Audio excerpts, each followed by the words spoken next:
I think the whole notion about the public sector being an employer is, while it seems a simple concept, it's a tough transition for many public sector organizations. Again, thinking about the role of the city government as a democratic entity to provide services based on equity to your residents and ratepayers and all of that.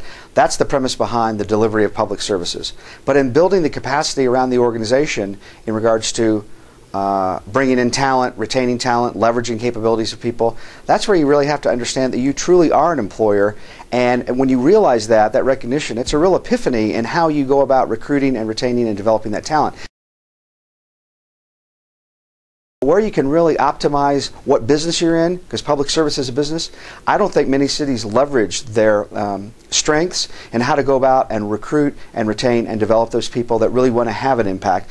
Let's remember that public service is a noble profession. That has a lot of intrinsic value to many people. But again, the military does a wonderful job of appealing to people's intrinsic notion of being a part of something larger. But city government and government in general tends to sort of sit back and wait for the phone to ring. They're not out there sort of creating this magnetism about what business they're in and then going out and getting people who are really passionate about public service and having a positive impact on the quality of life.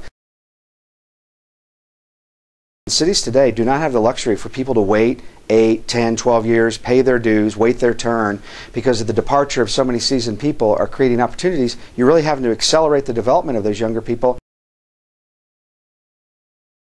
So what we're doing in Fort Collins, and we're in the second phase of that, is we identified a series of knowledge transfer strategies, whether they're on-the-job training or apprenticeships or communities of practice, but one in particular called expert interviews.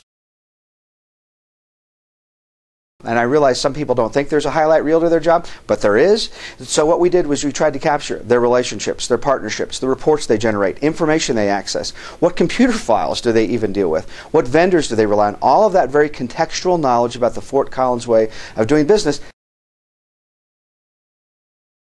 Essentially, it's the playbook for when someone starts a job. Here you go. Here's what you need to spend your time on immediately. Here's what's important for you to be effective in your role. You can reach me at 925-518-0187 or at www.gettingbetterallthetime.com.